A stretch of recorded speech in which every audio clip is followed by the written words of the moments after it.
Yes, ma'am. It was mentioned earlier that the plants in North America, about 50% have adopted your system. And my question is, what market forces are keeping the other 50% from buying into this system?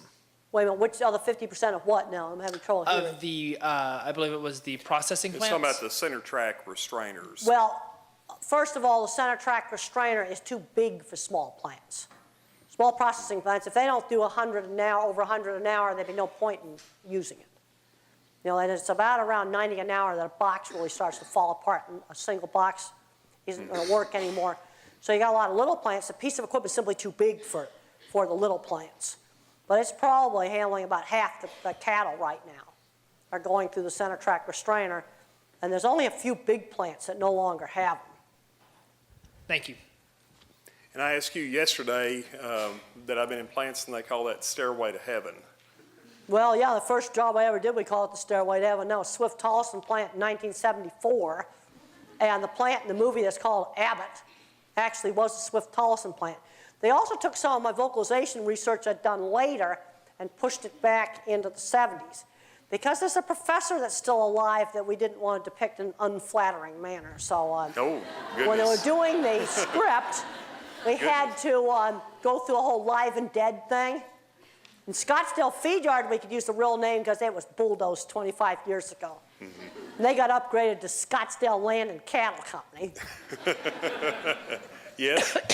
Yes, I was wondering if you could tell us a little bit about the colostrum injection research that you're doing with R.D. Harmon and how that works with the stress and the, I guess, illness ramifications. Well, we were trying to, one thing I was doing, we're trying to, you know, one thing with dairy calves is they don't get fed colostrum. And, you know, if you're designing an animal welfare audit, how do we make sure they fed them colostrum? You know, maybe they fake up the paperwork. Well, the only way you can be sure is a blood sample. And a lot of these test kits, if you don't keep them refrigerated, it wrecks them. So I was just talking with Jennifer Walker from Dean Foods. I said, let's buy some of these test kits, and we're not going to burn them up in a hot car. Let's be careful with it. We'll keep it in the air-conditioned hotel. But I want to actually test this test kit to find out if I can have it out on the road for a week, as long as I'm careful with it. Can I get away without having to refrigerate it? Because then I could use it, you know, like in a motel room. And yeah, some hotels have got refrigerators, but, you know, I still would have to have it out, you know, part of the time. Because we've got to figure out simple ways to test things.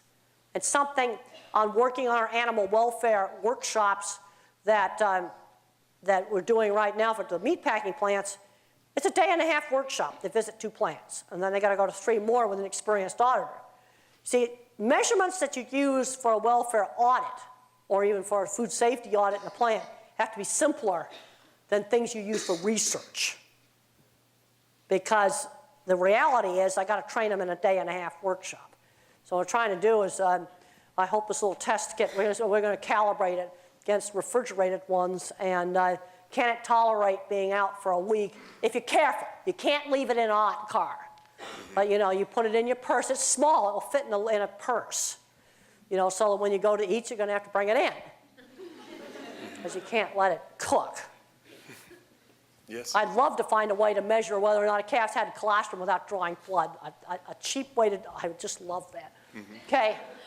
I was just curious about how hard it was for you to build your credibility when you were first Oh, learning people all this thought I was crazy. One of the things that helped in the beginning was I started writing for the Farmer Ranchman magazine.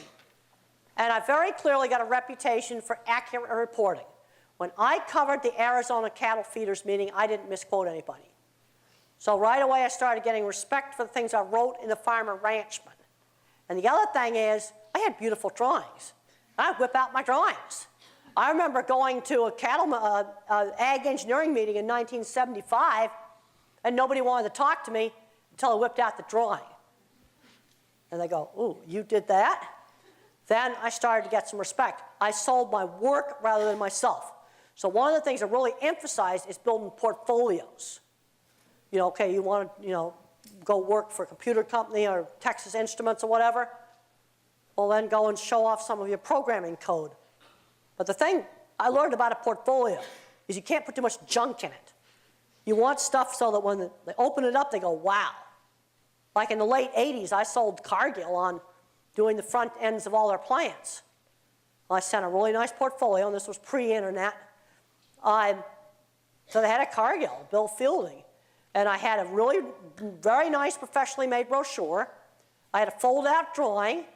I had 2 articles in Beef magazine and some other magazine, and a couple of pages of pictures with the plastic pages. You know, so something that he opens it up and in 15 seconds he can go, wow. See, the mistake that people make is put too much junk in it, or it's not neatly presented. Okay, I'm sending this to a packing plant. I'm not going to put feedlot and ranch stuff in there. Now, the brochure had everything, but the other stuff had to be just packing plant stuff.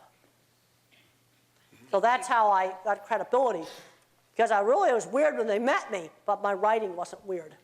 And I was taught good writing skills. When I was in elementary school, the teachers would red mark up my work, copy edit my work, and then I'd have to correct it.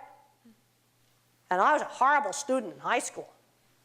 My writing skills were better than some of the students today, because nobody's red marking and copy editing their work. That's the only way you're going to learn how to write and learn how to compose.